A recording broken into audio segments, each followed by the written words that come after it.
Now, I don't know why in the hell it decided to do that. Let me see filters. There's no filter.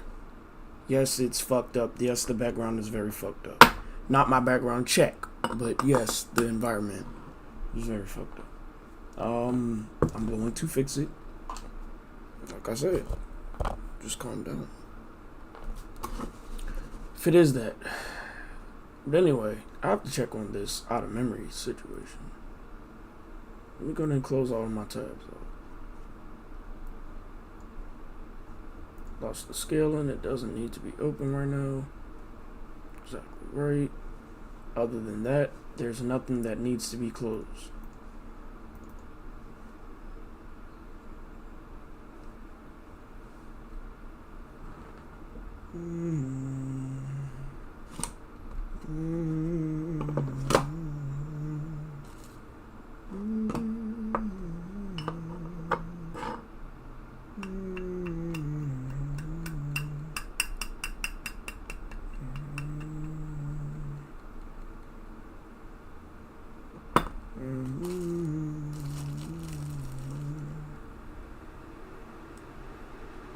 You have to understand, all these people talking, I don't really know the plan.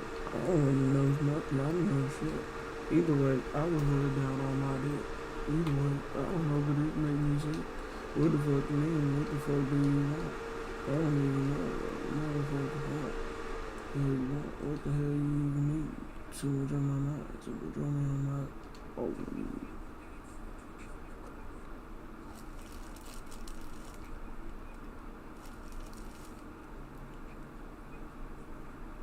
that's because these niggas can't play 2K. They all run. Like shit. I remember I was down on my dick. I was stirring up bricks. Come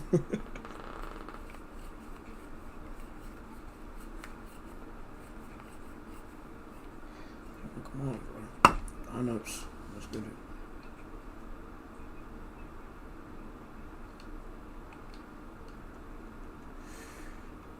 All right.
Welcome, everyone, to the NBA on 2K Sports. I'm Kevin Harlan here with Greg Anthony and Tim Legler, along with our reporter, Allie LaForce. Here we go. It'll be the Thunder off the tip. Now, SGA. And he drives in, and Gilgeous-Alexander throws it down. And a three-level score. That time, SGA takes it all the way. Here's Fox. The Thunder pull it in. And Williams with the stuff. And not only does he get all the way to the rim in traffic, but how about he goes to the reverse? You got to be kidding me. That was awesome. Here's Castle. In the corner, it's Wembanyama. Just 5 on the clock. No good from outside. And they had some boxed coverage that turned into no coverage. Inside. Williams with a clean look. Sinks the triple. Williams has got 5 now. Well, he is looking confident. Love how they're using him so far. And now they are just going to keep riding that momentum with the hot hand. Back to Wembanyama. And it's Wembanyama with the jam. And this is what you want to see. Wembanyama attacking with authority inside. Count that one for George. And he's not going to miss that sort of an opportunity from D. Here's Wembanyama. In the corner, Castle with it. Right side, Harper. Here's Champagny. And he didn't get quite enough under that one. Well, it's tough to defend those fall-away jumpers. That's about as good a job as you can do. I like their focus coming in. Terrific execution so far. And from the opening tip, they've been locked in. Just look at the score. That tells you all you need to know. Making plays for others, Wembanyama. And a wide open look for Gilgeous-Alexander. No good with the triple. Spurs passing it around. Pass to Harper. Outside, Fox. Here's Champagny. The Spurs need to get a shot off here. And the rejection by Holmgren. Long 7-1 with that 7'6" wingspan. Holmgren can alter or block just about every shot in his vicinity. And that'll be Oklahoma City as it goes out of bounds. Thunder retain possession. You love the pressure he's putting on them. Almost had that steal. He is just trying to make an impact by disrupting their rhythm. And the dunk by Gilgeous-Alexander. Excellent all-around performance so far. Hence the big lead. Well, it's just an outstanding effort thus far. They've done a great job at both ends. Here's Holmgren. Oh, the long strides of Holmgren on display. This is why you can't give him the lane. Here's Oklahoma City. They're on a 16-4 run right now. Took him no time at all on that one. SGA's got 7 points in the game. Offensively, defensively, they are in total control. And they just keep building out this lead. With each made basket, their confidence increases. Now, here's SGA. He's got 7. And the wingspan of Wembanyama, massive. He's fantastic at using it to erase shots.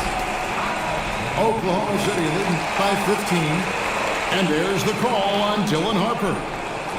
That is his first foul of the game. And it's SGA penetrating. And they have owned the paint so far, and the score reflects it.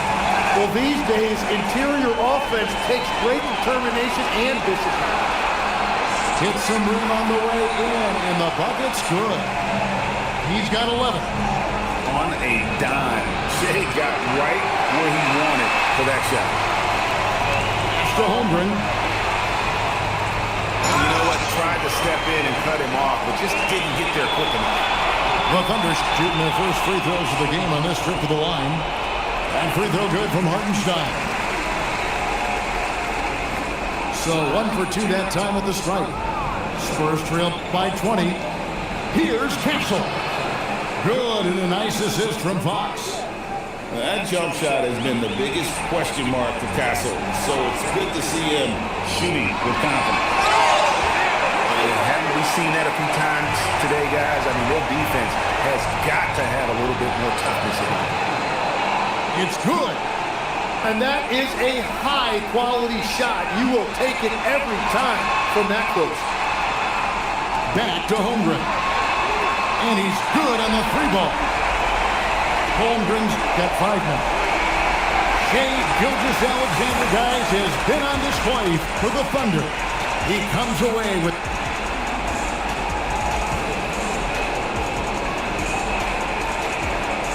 And welcome back to the second quarter of action. Plenty of basketball left to play, but this one has been one-sided so far. And a moment here to take a look at the scoring breakdown for the Thunder. They are committed to running the floor in this one, relying on their speed to get a lot of points off the fast break. And they will get the basket here, folks, as they rule goaltending. That's That's a very close call. I'm sure he thinks it's a clean block, but looks like it was on the way down. Offensive rebound. Outside Fox.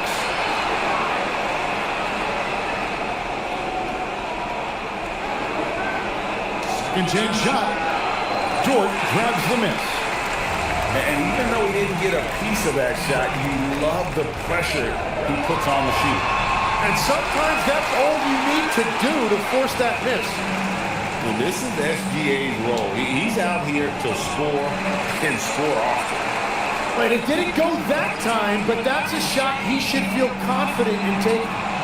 Dort misses. And here are the Spurs. The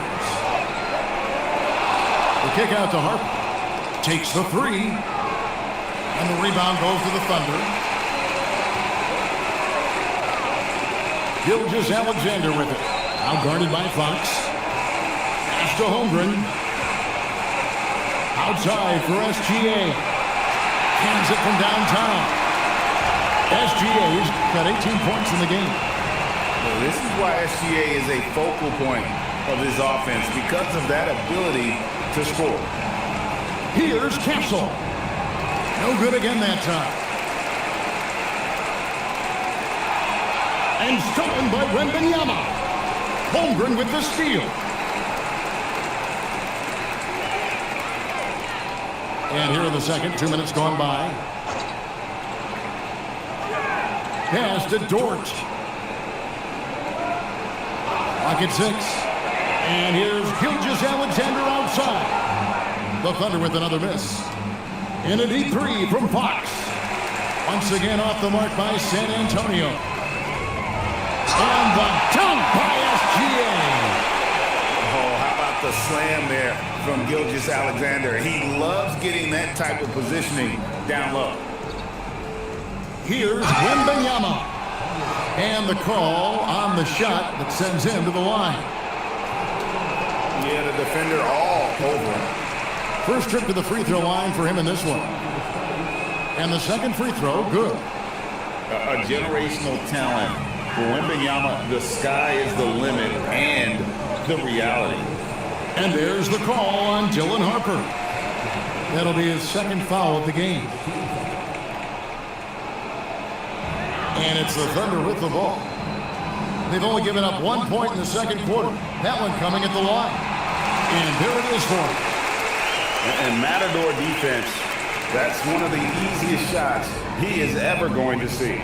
And they are just breaking the will of their opponent. And again, it's Oklahoma City. Another good play. This is how they built the lead, calling on the right guys at the right time. Well, they are making something very difficult look simple right now.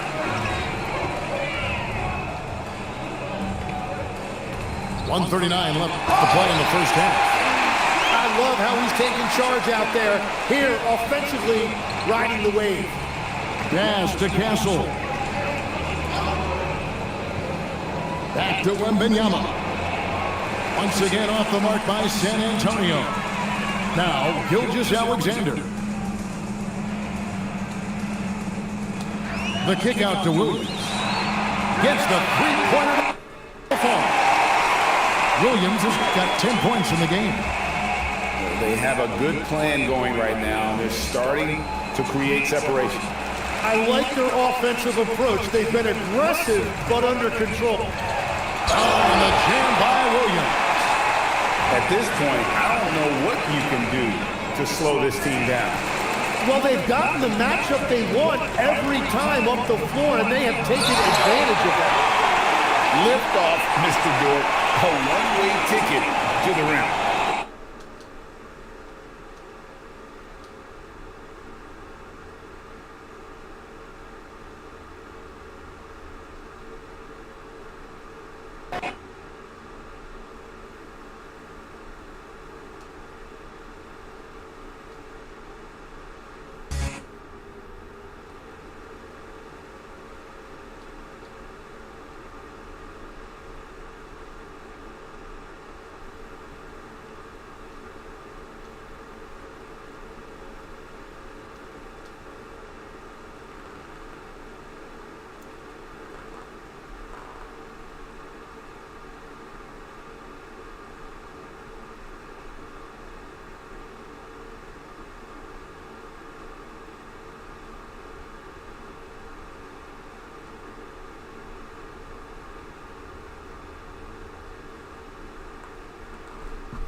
Imperial is recruiting dredgens, and a light bearer among them. One is after the relics in Venus's Praxic temple, including a dossier of active Praxic agents. That information in the Imperial's hands puts the entire Praxic Order at risk. And with them, every guardian of the city. Take down the Imperial dredgens. Save the Order. Show me the fire that burns within.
rejected it. So, Praxic fire can burn in conjunction with darkness.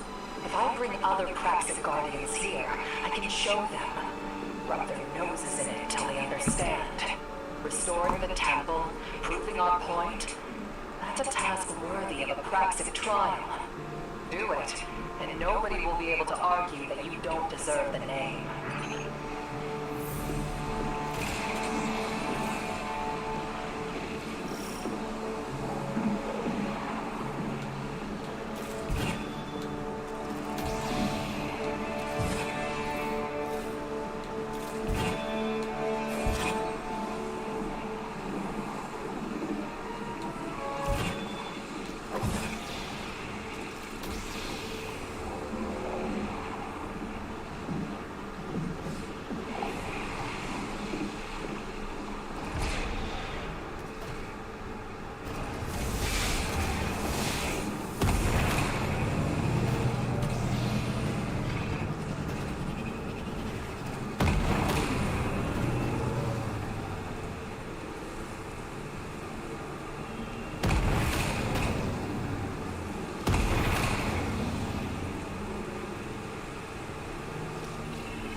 Target down.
left in there. It's okay. I'm about to go ahead and watch something. If I can't find anything on YouTube, I'm watching a movie. YouTube will go ahead and strike me.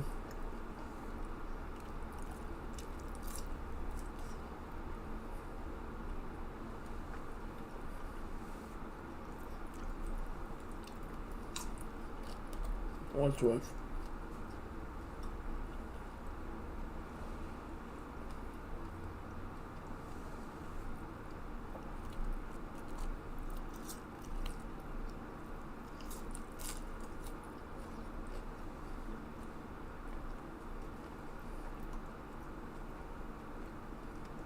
disruptions that game's development went through, and my now agent reached out to me as a result of that story and was like, hey, would you want to do a book about video games? I think our original thought was like, we called it the kitchen confidential of video games, and then that wound up turning into Blood, Sweat, and Pixels, which was an anthology of different development stories, including Destiny's, and that did really well and kicked off my career as an author. So Destiny is near and dear to my heart. I will miss it. I will be sad that it is not continuing to get updates, and I really hope we see more Destiny stuff in the future, because it's really cool. And I even though I haven't been like following the story over the last few years, everything I've heard from people who have is really positive and good. And God, Bungie has so many talented people, so many people who are just have put their all into these games over the last 14 years. So it will be missed, and it's quite sad. But yeah, that's the Destiny story. Thank you for listening and watching my video. I'm a YouTuber now, so what do you say? Like and subscribe. Follow, smash that like button and subscribe button if you love this content. Yes. And yeah, maybe I'll do this again soon. See ya next time. Nice.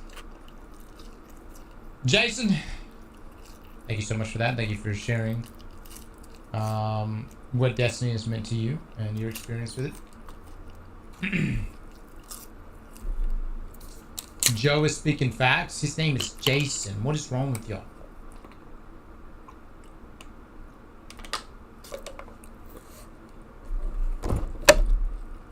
Cam Gons with the 13 months. Thank you so much.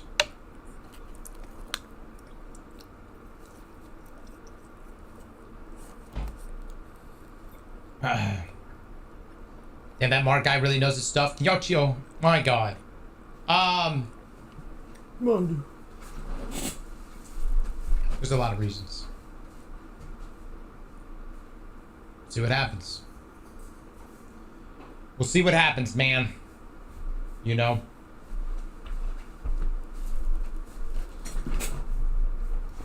I'm gonna be such a salty bitch forever. Y'all know that? I'm gonna be... Man, yeah. I tell you what.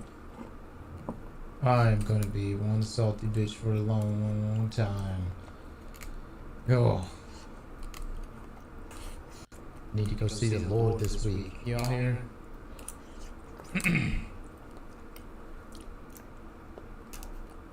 Chief, what video is this?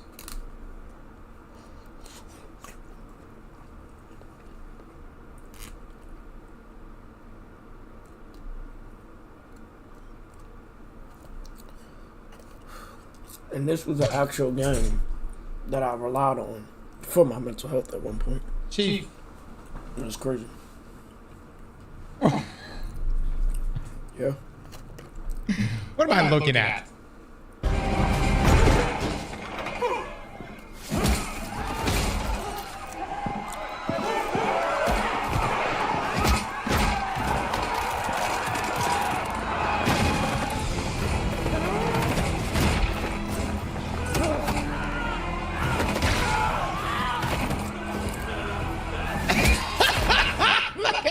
Paul! Oh my God! That's great.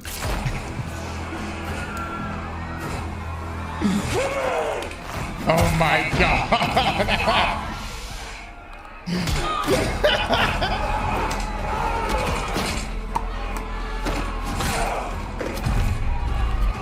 There!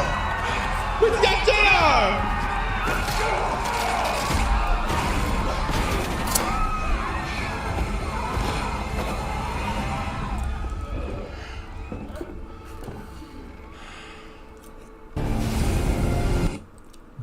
Christ. Jesus Christ. Who made this? Banan. My lord. Alright. Paul Tassi put out a video, you said?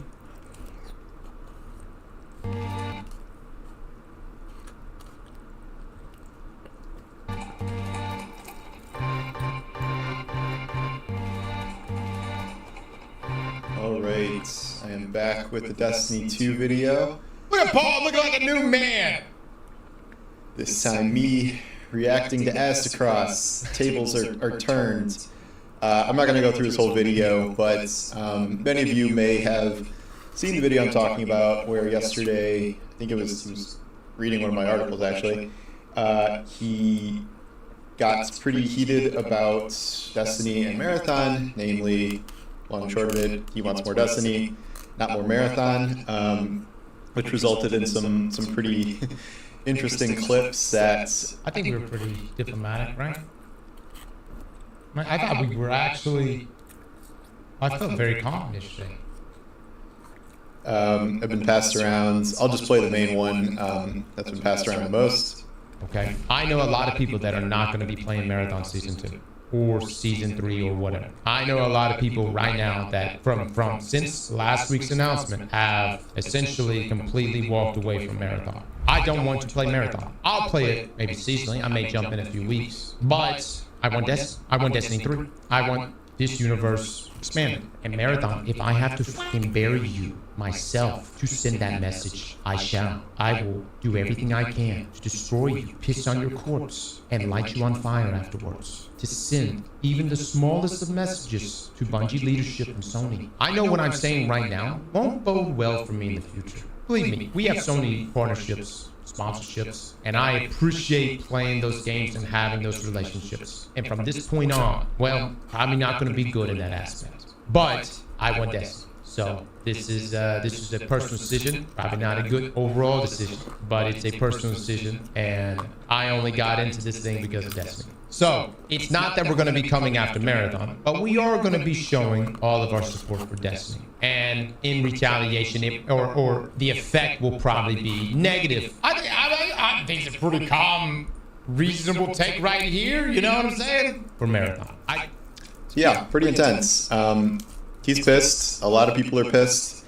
I do think this is significant to comment on this video from him specifically. I think it's like the fourth most popular gaming video today at the time I'm reading this. And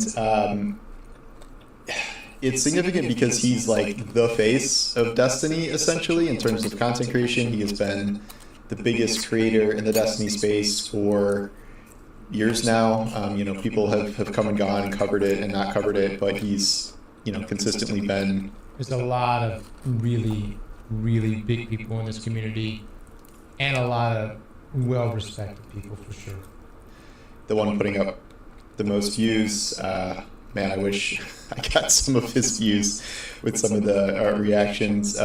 This is not an anti-cross video, by the way. I know he reacts to all my stuff, but a long time ago I gave him a blank check to cover whatever he wants, and he always sources me and stuff, so I don't care about that. I like your shit, Paul. I like your shit. At all.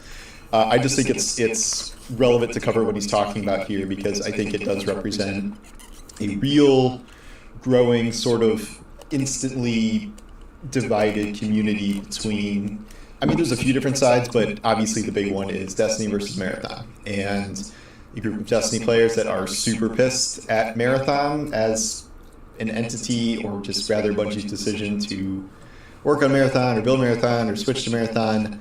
And then a lot of Marathon players that are like pretty offended that they're being targeted this much, and they don't think that they deserve this much hate, or the game deserves this much hate, and all that stuff. So I think there's a lot to process here in terms of this. To me is like another stage of grief. I covered, I guess, the bargaining stage, which is all these petitions and, you know, the player count surge, which are cool, ranging to like, let's band together and buy the AP. Like, that's the bargaining stage.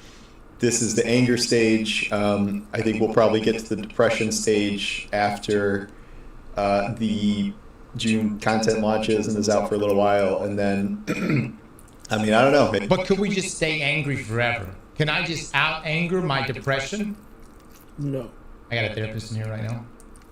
It does not work like that. Just be, you know what I mean? We'll just stay here forever. Is the goal to get better? Is that what the goal is? I don't know. What is that? Why those stages exist? Are you supposed to reach forgiveness? Fuck.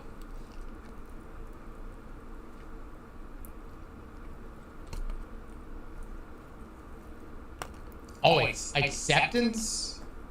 Yeah, fuck that. Maybe some people will never get to acceptance. But here in anger, I think you can understand the anger if you just like straight up look at the facts. And I've never been of the position that Marathon is the thing that killed Destiny. I think Bungie working on Marathon and devoting resources to Marathon is obviously intertwined with this whole thing. I don't think you can say that it isn't. But I think it's worth going through, what has happened, at least the basics, and why Destiny play. I have to read that comment right there. Astros, I feel myself on caffeine, nicotine, and anger. Yeah. Players are, I would say, rightly mad. You can dispute the way they're expressing that or not, but this is based on an article I wrote earlier that many of you probably didn't read, but over the past few years, especially, like, resources were taken away from Destiny to work on Marathon. And this is in a Bungie that has already shrunk to a pretty significant degree and has had less and less people working on Destiny already, between going from Activision and all its support studios for things like Forsaken, to those being gone, to several rounds of layoffs to shrink the company, and then you're at first siphoning dozens of devs and then eventually hundreds of devs to work on Marathon instead of working on Destiny. Like, that's just what happened. We also know very specific teams that were moved over, namely large chunks of the PvP team that were working on Destiny, and I think it's pretty obvious that PvP suffered as a result of that. There were people working on it, obviously, but it was a total sea change in terms of the support it had previously gotten to after that. Flash forward to now, it is, part of the report that there was a debate about what to do going forward, and like there's more dimensions to this. I'm kind of still, one of the core things here was that they were thinking about trying to make Destiny 2 work going forward and what that might look like, and then ultimately the decision was made to stop Destiny 2, and then more resources are going to be shifted over to Marathon, at least for the time being. We know there are going to be significant layoffs, so we don't know exactly how that's going to play out in the end, but it's a fact that Destiny's ending, more resources are going to Marathon. The other factual thing here is that this was taking place in an era of Destiny that was producing its worst player numbers ever by a pretty decent margin. This is, a game that's been around for 7 years, a series that's been around for 11 years, compared to Marathon, which very quickly over the course of the season went down to a point where Destiny 2 is still getting better numbers than Marathon, even if Marathon's a brand new game. It's obviously a niche, so we can take that under consideration, but the concurrence, what we're seeing there is 2/3 of the Marathon player base. Destiny is beating those now. Obviously things surged a lot after this death announcement, but even before that, it was big. And then Destiny has a larger console player base, so the frustration there is that they picked Marathon when Destiny was still beating it. That said, we are, those were Destiny's worst numbers ever, and one of the debates was like, can they pull out of that nosedive, which I don't necessarily think was true, but now what is happening is Marathon is Bungie's only game going forward, and that means they are entirely reliant on that because they have no other projects greenlit. There have been a number of things pitched that have not panned out, including some Destiny side projects, and Destiny 3 is not greenlit, is not being produced. As of now, allegedly that was kind of projected by Sony a while ago because it just is going to cost $1 zillion and they don't want to invest that. Gone into that before. So, you know, it's just Marathon going forward, but we also know that Marathon cost at least $250 million over the course of production. You know, the game we're seeing now is the result of several reboots, and this is... I do have to ask, like, how in the world was Marathon $250 million? I know the costs have changed over the years, but like what Jason Schreier just mentioned, like at one time Activision put up $500 million for a 10-year Destiny plan. You know?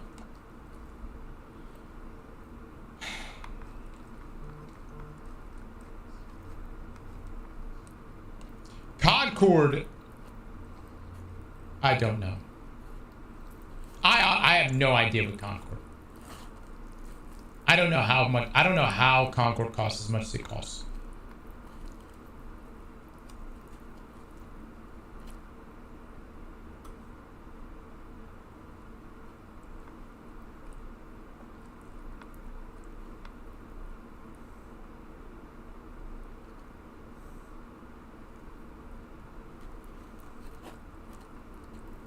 It was the voice actors. I mean, yeah, we had a big lineup of VAs for Marathon. I don't know how much they cost, but it's not like they did huge cinematic set pieces. There were lines for the factions. You know what I'm saying? Like, it wasn't like it was like this huge campaign experience where there was a lot of VA time. You know what I mean? I don't have a cost breakdown, so I have no idea. I'm just speculating at this point. I don't know, it's more like 2 years being worked on this, and I don't know how much was spent on that specific portion of it, but over the years, Marathon has also cost like a shit ton of money. So those are all the kind of facts on the table, and that alone, you might understand why Destiny players are angry about this. I think that is manifesting itself in some not productive ways. I don't want to tell anyone how to feel or how to act. I think, you know, Cross is putting a lot on the line, being like this vehement about this. Like, people in his audience been out like this. He talked about how he's like probably going to just reject deals with Sony for, you know, future content partnerships, which is a big deal in terms of money. So, you know, he's potentially putting his money where his mouth is there. I guess I'm just trying to approach this from the more pragmatic side, because this happens, we can't really change it. I personally also would like more Destiny and don't really care about Marathon nearly as much, and I don't think Marathon can grow into something that will ever replace Destiny, PvE modes or not.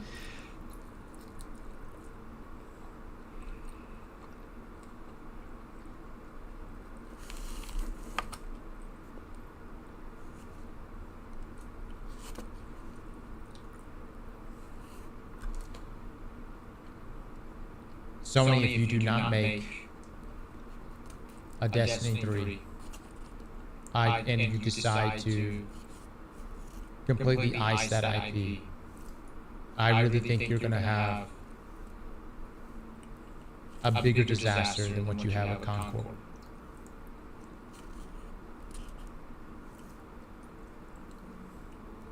And that's not me threatening. I'm not threatening. I'm just stating what I think. What I truly believe. Sony's not going to hear this message, nor are they going to heed this one bit. They're going to do what Sony's going to do what Sony wants to do, Bungie's going to do what Bungie's going to do, or what Sony wants Bungie to do. And again, it's only in maybe hindsight, and even then, the damage is done. The damage is done.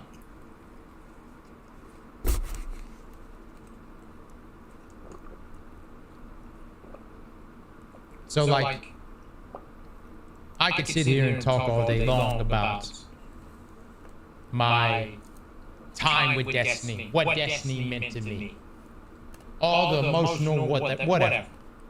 But to be quite honest with you, that doesn't mean anything to anyone but me. And it damn sure ain't gonna mean anything to people in leadership that probably have never even touched Destiny. So, let me lay it out for you like this. Concord was a disaster. You have a potential disaster on your hands that will balloon way further and way bigger than what happened with Concord if Destiny dies. And I have seen communities weaponized. I am seeing it happening even now. I literally sat here and was like, guys, I think High Guard is actually all right. I don't think it's bad. Y'all remember that shit? I literally told y'all I thought High Guard was okay. There were many people that were like, I think High Guard's okay. And what happened? The community was like, fuck High Guard. Kill it. And what happened? Y'all killed that shit. What was that? Made it 4 or 5 weeks? The same thing for Concord. Now, Concord didn't even break 1,000 players. I don't even know how many players Concord broke. It was like 500 or something? I don't know.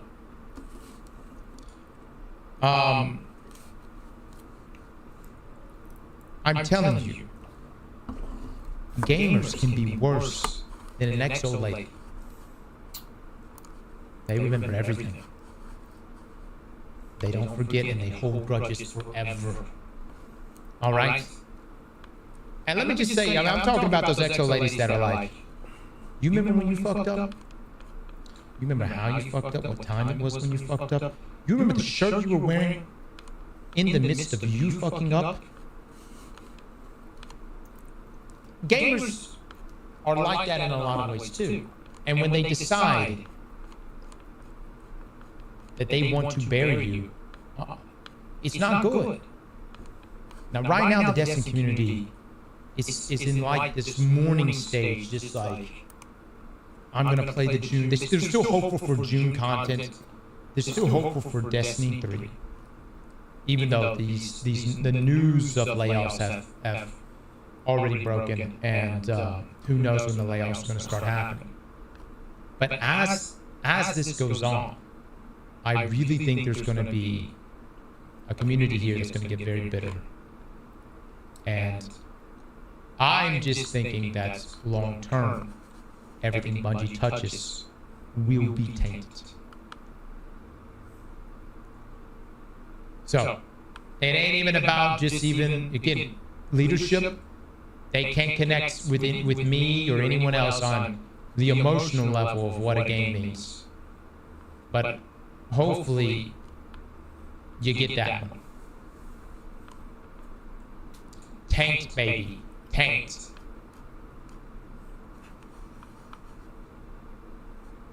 Some people have already reached that bitter stage. Sure.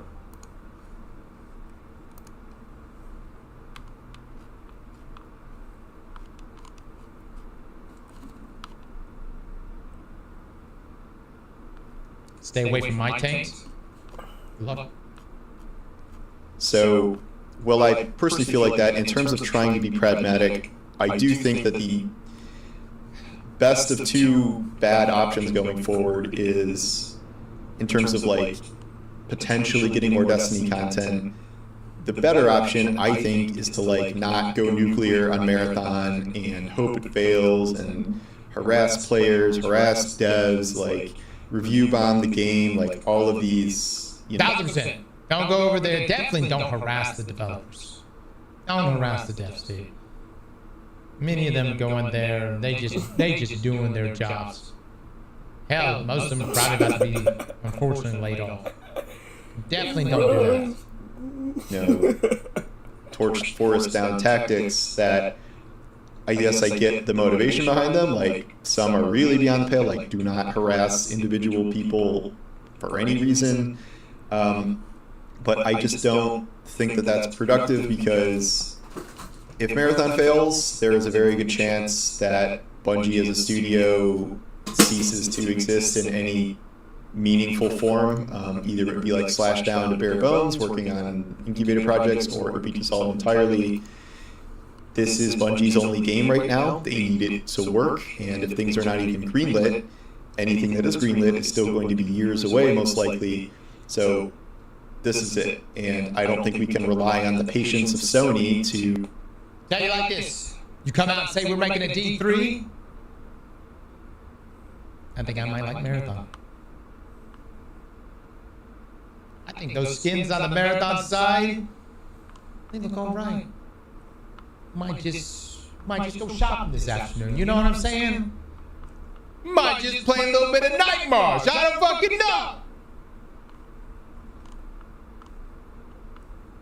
But I need to see D3 in writing. Okay. All right. And dated. who have Bungie with 0 live games or 0 meaningful live games going forward, and have the patience with Bungie, which has already been sort of a nightmare in multiple ways for them. So I think that is the least good option, to say nothing of empathy and people losing their jobs and things like that, which I personally take into account. I don't think for people who want more Destiny content, that is any sort of path to getting more content. There was this idea that if Marathon fails, then Sony will be like, oh shit, we backed the wrong horse, like let's make Destiny 3. I sort of get that logic, but I don't think it pans out that way, because again, you have 2 failed or closed projects then, and you are now asking Sony to throw probably hundreds, millions more at Destiny, which does seem somewhat unlikely. To me, the better option, though this is no guarantee at all, is Marathon being a hit and growing into a hit, because it is not currently a hit, and becoming something that can help sustain Bungie, that could lead to more Sony investment in Bungie. And then if Bungie stays afloat as a studio, maybe that leads to green lights. Maybe that leads to green lights of other Destiny projects. Maybe that eventually could help lead to a green light of Destiny 3 if the studio is... Here's my concern. If we were to throw all our time and money into Marathon, we make it sustainable. It becomes something that can sustain Bungie. How do I fucking know Bungie ain't gonna just be like, Marathon 2? You see what I'm saying? You see what I'm saying right now? How do I know we don't see some big Bungie be like, we have a big announcement right now. Big announcement coming. What you've been waiting for all along. We are making Marathon 2. Great. Fucking great.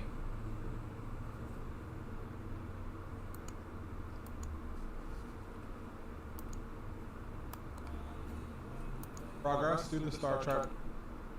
Trying to support my boy. Appreciate you. #1 gifter. Oh, even worse. Hold on. Even worse.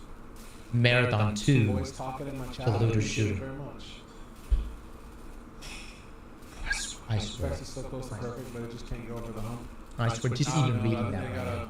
lower the mobility I of the swear game to so you, that third party just even reading that can't right hit now. a point.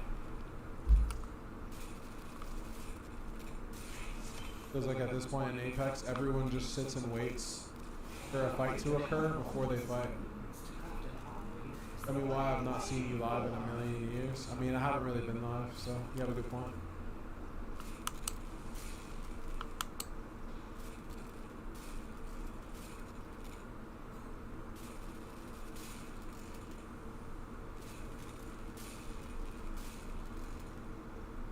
Correct. Hypermobility needs to come at a cost. Need to, I don't know. I couldn't even tell you.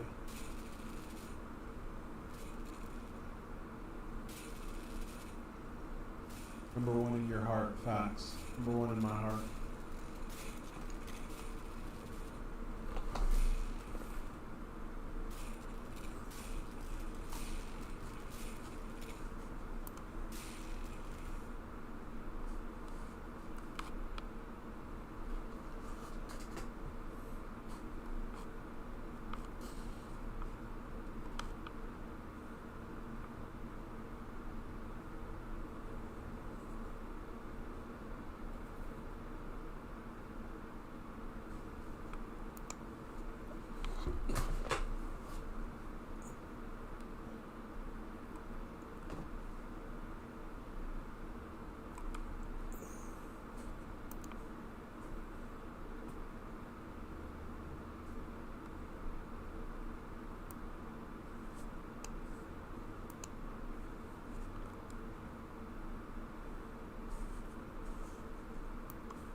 We have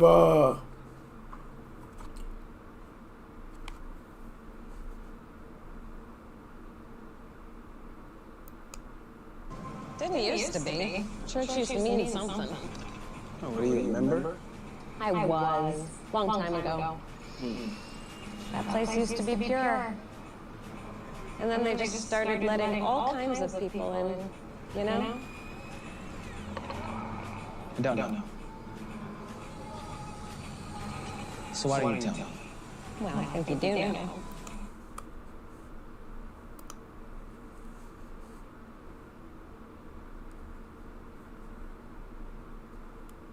Yeah, I don't even so know how to intro this video. it's gonna be movie time soon enough.